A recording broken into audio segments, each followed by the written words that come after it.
உலகில் எத்தனையோ உறவுகள் இருந்தாலும் பெற்றோர்கள், பிள்ளைகள், நண்பர்கள், சகோதர சகோதரிகள் என்று எத்தனை உறவுகள் இருந்தாலும் கணவன் மனைவியின் உறவே என்றைக்கும் மேம்பட்டதாக அனைவராலும் கொண்டாடப்படுகிறது. அப்படிப்பட்ட கணவன் மனைவியின் மேன்மையை சொல்லும் சிறுகதை. எழுத்தாளர் திரு ப. ஐயாசாமி அவர்களின் அனுசரி அதுதான் சரி. இது கக்கன் கதை நேரம். நான் அருணா. அனுசரி அதுதான் சரி. ஏ சிவகாமி, என்ன இது சாம்பாரா? ஒரேடியா புளிக்குது என சாப்பாட்டில் பாதியிலேயே கோபித்து எழுந்து போனார் 80 வயதை கடந்த கனகசபை. கனகசபை ஒரு ஓய்வு பெற்ற ஆசிரியர். ஏன், இதுக்கு என்ன? புளி கொஞ்சம் புதுசாக இருக்குது, அதான். உங்கள் வாயை முதல்ல கட்டணும். நல்லா வாய்க்கு வக்கனையாக இந்த முடியாத வயசுலேயும் உப்பு உரப்பா ஆக்கி போடுறேன்ல, அப்படித்தான் பேசுவீங்க என சலித்து கொண்டாள் சிவகாமி அம்மாள். இவள் 78 வயதை தாண்டியவள். இவர்கள் இருவருக்கும் ஒரே மகன். திருமணம் முடித்த கையோடு மனைவியை அழைத்து கொண்டு வெளிநாடு சென்று விட்டான். சாப்பிட்டு கொண்டிருந்தவர் பாதியிலேயே எழுந்து சட்டையை போட்டுக்கொண்டு வெளியே சென்று விட்டார். பிறகு சிவகாமி அம்மாள் தட்டை எடுத்து அதிலே கொஞ்சம் தயிர் ஊற்றி கொண்டு போய் வெளியே இருந்த நாய்க்கு உணவை போட்டாள். அது கிட்டே வந்து தட்டை பார்த்துவிட்டு அவளை பார்த்தபடி நகர்ந்து சென்று போய்விட்டது. இதற்கும் கொழுப்பு கூடிடுச்சு போல, தினமும் சாப்பிடும், இன்னைக்கு என்னாச்சுன்னு தெரியலையே ரெண்டுத்துக்கும் என்று புலம்பியபடி அடுப்படையில் மற்ற வேலைகளை பார்த்தாள் சிவகாமி அம்மாள். என்ன கனக, அதுக்குள்ள வந்துட்ட, தூங்கலையா என்று கேட்டு அவரை வரவேற்றார் நீண்ட காலமாக தெருவில் வசிக்கும் கனகசபையின் நண்பர் நாராயணன். இல்லையா, தூக்கம் வரல என்று பொய் சொன்னார். நீ சாப்பிட்டாயா நாராயணன் என்று கேட்டார் கனகு. சீக்கிரமே சாப்பிட்டேன் என்றார் நாராயணன். ஏன்? ஏதோ நாக்குப்பூச்சி மாதிரி ஒன்று பேர், அதுக்கு பேர் என்னமோ நூடுல்ஸு. ஆமாம் நூடுல்ஸு.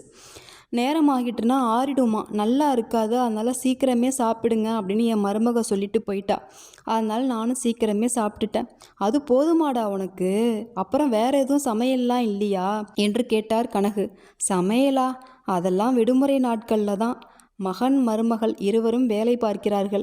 ஏதோ ஒரு சாதம் செய்வாங்க, அதையே சாப்பிட்டுக்கிட்டு மத்தியானத்துக்கும் அதையே எடுத்துட்டு போயிடுவாங்க. எனக்கும் அதுதான் என்றார் நாராயணன். மனைவியை இழந்து 2 வருடமாக மகனுடன் வசிக்கிறார். என்னடா சொல்ற? உன் மகன் ஒன்றும் சொல்றதில்லையா? அவனுக்கும் அதுதான்டா. இதுதான்டா யதார்த்தம். மனைவி என்னை விட்டு போனதிலிருந்து இப்படித்தான் நடக்குது. காலத்திற்கேற்ப நாமும் மாறிக்கிட வேண்டியது தானே. மனைவி போன பின்னே உயிருக்கான உணவு தாண்டா குடலிலே இறங்குது. அவ இருந்தவரை யார் யாருக்கு என்ன பிடிக்கும் எது பிடிக்காதுன்னு பார்த்து பார்த்து சமைச்சு போடுவா. உடம்புக்கு முடியலனாலும் இழுத்து போட்டுக்கிட்டு எல்லா வேலைகளையும் முடிச்சு வச்சிடுவா. மருமகளுக்கு இரவு சிற்றுண்டி பண்ணுகிற வேலை மட்டும்தான் இருக்கும். அந்த அளவிற்கு வீட்டையும் என்னையும் கவனிச்சா என்று சொல்லும் போதே கண்கள் கலங்கியது நாராயணனுக்கு. இறுதி காலத்தில் மனைவியின் இறப்பு என்பது கணவர்களுக்கு பெரும் இழப்பு மட்டுமல்ல, அது ஒரு தண்டனை என்றார் நாராயணன்.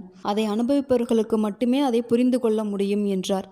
நமக்கு சாப்பாட்டில்தான் பிரச்சனை வந்தது, ஆனால் இவனுக்கு சாப்பாடே பிரச்சனையாக இருக்கு என்று நினைத்த கனகு, சரிப்பா வா, நம்ம வீட்டிற்கு போகலாம், சேர்ந்து சாப்பிடலாம் என கூப்பிட்டார். இல்ல கனகு, நீ போய் சாப்பிடு என்று வாஞ்சையாக கனகின் கையை வருடியபடி நாராயணன் கூறியது இவரின் மனதை பிசைந்தது. வீடு வந்த கனகு சிவகாமியின் முறைப்பான பார்வையை கண்டு அமைதியாக உள்ளே வந்து அமர்ந்திருந்தார். என்னங்க, பசிக்கலையா? வாங்க சாப்பிடுங்க. உங்களுக்கு சாம்பார் போடலை, ரசம் இருக்கு, சாப்பிடுங்க, பசி தாங்க மாட்டீங்க என கெஞ்சினாள். தட்டின் அருகே படுத்திருந்த நாய் இருவரையும் மாறி மாறி பார்த்தது. சாப்பிட அமர்ந்தார். ஆனால் எனக்கு சாம்பார் தான் வேண்டும் என்று கேட்டு வாங்கி சாப்பிட்டார்.